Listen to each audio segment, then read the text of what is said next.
প্রিয় শিক্ষার্থী বন্ধুরা, আসসালামু আলাইকুম। আশা করি সবাই ভালো আছেন এবং বাসায় যার অঙ্ক প্র্যাকটিস করতেছেন। আজকে আমরা নতুন একটি ক্লাস নিয়ে আপনাদের সামনে হাজির হলাম। আজকে আমরা শিখব হচ্ছে বিবিএ সেকেন্ড ইয়ারের অ্যাকাউন্টিং ডিপার্টমেন্টের ইন্টারমিডিয়েট অ্যাকাউন্টিং এর একটি গুরুত্বপূর্ণ চ্যাপ্টার, সেটা হচ্ছে অ্যাকাউন্টিং ফর ইনভেস্টমেন্ট।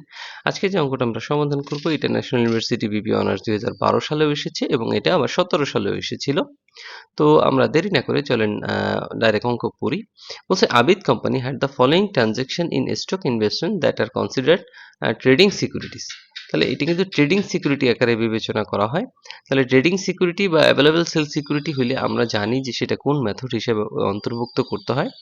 তো আমরা যদি নিচে আবার পড়ি, রিকোয়ার্ডের দিকেও পড়ি, সেটা বলছে সিকিউরিটিস অ্যাট ফেয়ার ভ্যালু। তাহলে এই নিচে কিন্তু ফেয়ার ভ্যালুর কথাও বলা আছে, আবার উপরে কিন্তু ট্রেডিং সিকিউরিটির কথাও বলা আছে।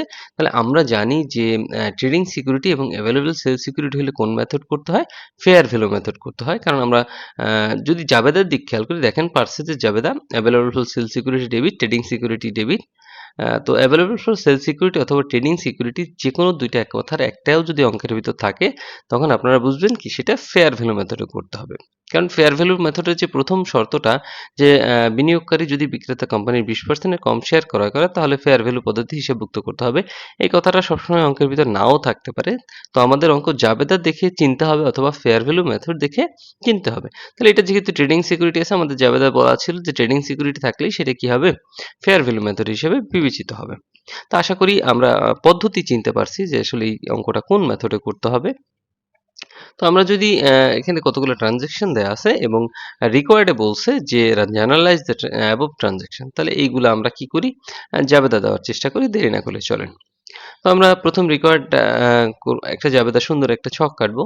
তো ছক করার পর লিখবো আবিদ কোম্পানি এবং জার্নাল এন্ট্রিস। প্রথম দেখি যে জানুয়ারি 10 তারিখে কি বলছে। তো আমরা সাল দিলাম 2016 এবং জানুয়ারি 10 বলছে purchase 6000 share of Mohit company in cash. Mohit কোম্পানির কাছ থেকে কি করা হয়েছে, পারচেস করা হয়েছে 6000 শেয়ার এবং প্রতিটার দাম কত টাকা, 24 টাকা প্লাস 3000 ব্রোকারেজ ফি, মানে অতিরিক্ত আকারে ব্রোকারেজ ফি বা অবলোককের কমিশন, দালালি ফি দেওয়া হয়েছে 3000 টাকা। তাহলে আমরা জানি যে জাবেদা কি হয়, চলেন দেখি যে পারচেস করলে জাবেদা হয় available sale security debit cash credit. তাহলে আমরা দিব যে available sale security debit cash credit. এখন টাকাটা কিভাবে দেব, এখানে আমাদের প্রতিটার মূল্য হচ্ছে 6000 এবং মোট শেয়ার হচ্ছে 6000 এবং প্রতিটার মূল্য হচ্ছে 24 টাকা।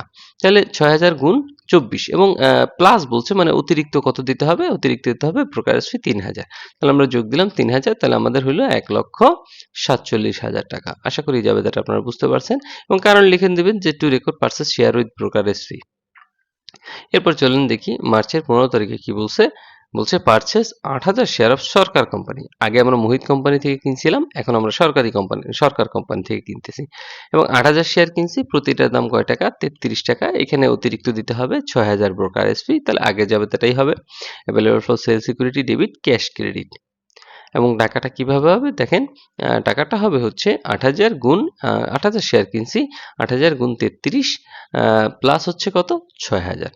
তাহলে 15 তারিখেরটা আমরা ভালো করে বুঝতে পারছি। এবার চলেন জুলাই 15তে কি বলছে। জুলাই 15তে বলছে receive 1.5 per share cash dividend from Sarkar company. তাহলে সরকার কোম্পানি থেকে আমরা ডিভিডেন্ড পেয়েছি, প্রতিটা পেয়েছি কত, 1 টাকা 50 পয়সা। তাহলে আমরা যদি জাবেদার দিক তাকাই, যে ডিভিডেন্ড পেলে আমাদের ডিভিডেন্ড রিসিভ করলে কি জাবেদা দিতে হয় cash debit dividend revenue credit. তাহলে আমরা জাবেদা দিব cash debit dividend revenue credit. তাহলে আমাদের শেয়ারের সংখ্যা ছিল কত, 6000।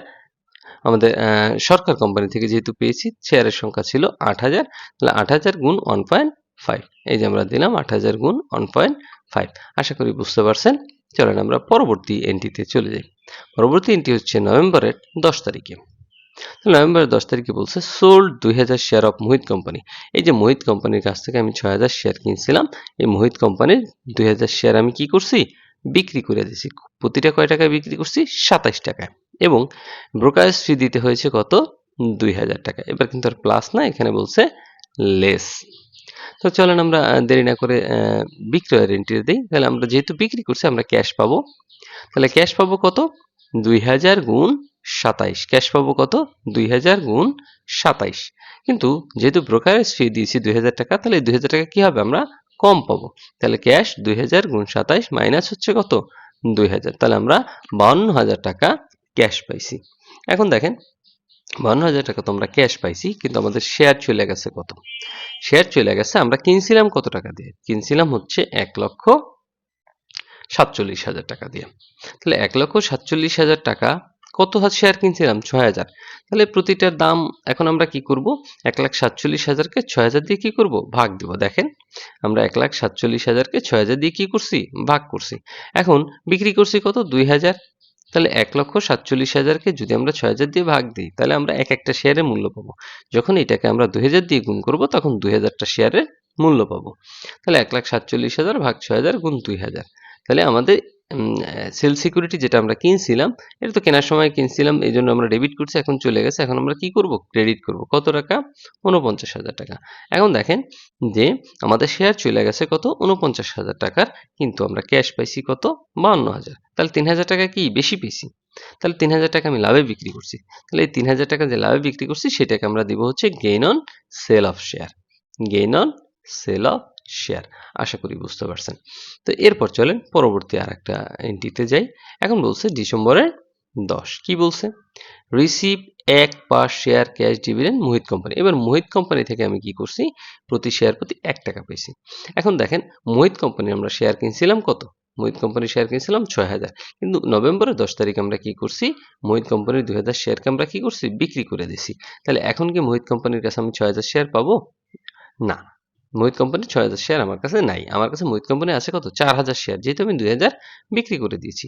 তাহলে আমরা ডিভিডেন্ড যদি পাই, কারণ এখানে ডিভিডেন্ড রিসিভ করছি, তাহলে যাবে কি হয়? Cash debit dividend revenue credit. তাহলে cash debit dividend revenue credit হয়। তাহলে আমরা দিলাম যাবে আগে cash debit dividend revenue credit. এখন প্রতি শেয়ারে কয় টাকা? 1 টাকা। তাহলে আমরা 6,000 থেকে 2,000 বিক্রি করে দিয়েছি, থাকে 4,000। 4,000 গুণে 1 দিলে 4,000 টাকা হয়। আশা করি বুঝতে পারছেন। প্রিয় শিক্ষার্থী বন্ধুরা, ন্যাশনাল ইউনিভার্সিটির বিবিএ এমবিএ সকল সাবজেক্টের পরবর্তীতে আপডেট পেতে এই ভিডিওটিতে লাইক করুন, চ্যানেলটি সাবস্ক্রাইব করুন এবং বেল বাটনে ক্লিক করে রাখুন। এখন ডিসেম্বরের 31 তারিখে বলছে যে ফেয়ার ভ্যালু দেওয়া আছে মোহিত কোম্পানির 25 টাকা, সরকার কোম্পানির 30 টাকা। তাহলে এই ডিসেম্বর 31 তারিখটাই হচ্ছে আসলে রিকোয়ারমেন্ট বি। বলছে কি দেখেন, prepare the adjusting entry at December 31, report the security fair value. মানে সিকিউরিটি ফেয়ার ভ্যালু বের করতে হবে, লাভ হচ্ছে না লোকসান হয়েছে, এবং এইটাই হচ্ছে কি অ্যাডজাস্টিং এন্ট্রি, এবং ডিসেম্বর 31 তারিখ দিতে হবে। তাহলে আমরা দিলাম ডিসেম্বর 31 তারিখ। এখন এই এন্ট্রিটা করার জন্য আমাদের আগে লাভ লোকসান বের করতে হবে। তো চলেন আমরা একটা নোট আকারে লাভ লোকসানটাকে একটু বের করি। তাহলে প্রথম মোহিত কোম্পানিটা বের করি, ফেয়ার ভ্যালুটা আগে বের করি। তাহলে ফেয়ার ভ্যালু কত? বলছে প্রতিটা কত? 25 টাকা। মোহিত কোম্পানির এক একটার ফেয়ার ভ্যালু কত? 25 টাকা। এখন মোহিত কোম্পানি থেকে আমি কিনছিলাম 6,000, 2,000 বিক্রি করে দিয়েছি। তাহলে আমাদের মোহিত কোম্পানির শেয়ার বর্তমানে আছে কত? 4,000। তাহলে 4,000 গুণ 25। তাহলে আমরা দিলাম 4,000 গুণ 25। কত টাকা হইল? 1 লাখ টাকা। এখন এখানে তো আমাদের ক্রয় মূল্য বাদ দিতে হবে, মানে কস্ট প্রাইস বাদ দিতে হবে। তাহলে কস্ট প্রাইস কিভাবে আমরা বাদ দিব? দেখেন 1,47,000 টাকা শেয়ার আমি কিনছিলাম। তো 1,47,000 টাকা শেয়ার, কত শেয়ার কিনছিলাম? 6,000। তাহলে 6,000 শেয়ার যদি আমি কিনে থাকি, কিন্তু বিক্রি করে দিছি কত? 2,000। তাহলে আমাদের 4,000 শেয়ার আসে। তাহলে 6,000 শেয়ার থেকে আমি কি করছি? 2,000 শেয়ার বিক্রি করে দিছি। একটু সহজে বুঝেন। তাহলে আমাদের থাকে কত? 4,000 শেয়ার। তাহলে এখন তো কস্ট প্রাইসটা হবে কি? 4,000 শেয়ারের। তো 1,47,000কে আপনি যদি 6,000 দিয়ে ভাগ দেন এবং 4,000 দিয়ে গুণ দেন, তাইলেও হয়ে যাবে। কি বলতেছি? 6,000 দিয়ে ভাগ দেন, 4,000 দিয়ে গুণ দেন, তাইলেও হয়ে যাবে। তাহলে এটা আমরা যদি একটু ছোট করে নেই, যে নিচে কত? 6,000 দিয়ে কি করব? ভাগ দিব, উপরে কত? 4,000। তাহলে এটা যদি আমরা একটু ছোট করে নেই, তাহলে 2 আর কত হয়? 3 হয়। 2 দ্বিগুণা 4, 3 দ্বিগুণা 6। তাহলে 6,000 ও 3টা জিরো বাদ আছে, তাহলে 3টা জিরো আছে আমরা বাদ দিয়ে দিলাম। 4,000 ও 3টা জিরো আছে, বাদ দিয়ে দিলাম। তাহলে আমাদের থাকে 4 আর 6। তাহলে 4 আর 6কে আরো ছোট করলে 2 আর কত হয়? 3 হয়। কেউ যদি এটা না বুঝেন, তাহলে আপনি কি করবেন? আপনি 6,000 দিয়ে ভাগ দিবেন, 4,000 দিয়ে গুণ দিবেন। তাহলে 3 এর 2। তাহলে 3 এর 2 অংশ যদি আমরা করি, এই দেখেন 1 লাখ, আমাদের কস্ট কত ছিল? 1,47,000। এটাকে আমরা কি করছি? 3 এর 3 দিয়ে ভাগ করছি, 2 দিয়ে গুণ করছি। কত হয়? 98,000। তাহলে আমরা জানি ফেয়ার ভ্যালু থেকে কস্ট যদি কম হয়, তাহলে লাভ হয়। আবারও বলতেছি, ফেয়ার ভ্যালু থেকে কস্ট যদি কম হয় তাহলে লাভ হয়। তাহলে লাভ হয়েছে কত? 2000 টাকা। তাহলে আমরা এখন আসি যে লাভ হইলে কিসের জাবেদা দিতে হয়? Security fair value adjustment debit, unrealised holding gain or loss credit. তাহলে আমরা জাবেদা দিব যে security fair value adjustment debit, unrealised holding gain or loss credit. এখানে গেইনের জাবেদাটা পরিষ্কারভাবে দেওয়া আছে। আপনারা আশা করি এবার বুঝতে পারছেন। এবার চলেন সরকার কোম্পানিতে চলে যাই। তাহলে সরকার কোম্পানির ফেয়ার ভ্যালু কত? সরকার কোম্পানি 30 টাকা। তাহলে সরকার কোম্পানির শেয়ার ছিল 8,000 এবং সেটা তো আমরা বিক্রি করিনি। তাহলে 8,000 টাকায় 8,000 শেয়ারই আমাদের ছিল। তাহলে আমরা যদি দেই যে ফেয়ার ভ্যালু কত? 8,000 গুণ 30 কত হয়? 2,40,000। এবার এটা থেকে কি বাদ দিব? কস্ট বাদ দিব। কস্ট বাদ দিব। তাহলে কস্ট কত আছে? কস্ট আমরা কিনেছিলাম হচ্ছে 2,70,000 টাকা দিয়ে। তাহলে 2,40,000 টাকা থেকে যদি আপনি 2,70,000 বাদ দেন, কারণ আমরা সর্বদা ফেয়ার ভ্যালু থেকে কস্ট প্রাইস বাদ দিই। এখানে ওরা উল্টা দিয়েছে, আপনারা করবেন কি? আগে ফেয়ার ভ্যালু লিখবেন 2,40,000, এরপর এখান থেকে কস্ট বাদ দিবেন 2,70,000। তাহলে দেখবেন যে আপনার নেগেটিভ আসবে কত? 30,000। তাহলে নেগেটিভ আসলেই তো লস, কারণ আমার ফেয়ার ভ্যালু ছিল 2,40,000 কিন্তু সেটার মূল্য ছিল 2,70,000, মানে কস্ট প্রাইস আমার কেনা। তাহলে আমার কেনা মূল্য থেকে বিক্রয় মূল্য অবশ্যই কম। তাহলে আমাদের কি করতে হবে? এটা লসের জাবেদা দিতে হবে। তাহলে আমরা দেখি যে লসের হলে কি জাবেদা দিব? যে unrealised holding gain or loss debit আর security fair value adjustment credit. তাহলে সেটি আমরা লিখছি, দেখেন, unrealised holding gain or loss debit, security fair value adjustment credit. কত টাকা? 30,000 টাকা। এই ছিল অঙ্কের সমাধান। কতটুকু বুঝাইতে পারছি আমি জানি না। তারপরেও চেষ্টা করছি আমার সামর্থ্য অনুযায়ী বোঝানোর জন্য।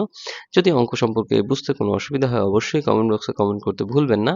আর চ্যানেলটি অবশ্যই সাবস্ক্রাইব করবেন এবং ডেসক্রিপশন বক্স চেক করে নেবেন। কারণ আপনাদের জন্য কষ্ট করে ভিডিও বানাই। যদি সাবস্ক্রাইব না করেন তাইলে হয়তো পরবর্তী ভিডিও আসতে অনেক দেরি হবে। তো ভালো থাকবেন সবাই এবং পরবর্তী ক্লাসের জন্য অগ্রিম শুভেচ্ছা রইল। ধন্যবাদ সবাইকে। আসসালামু আলাইকুম।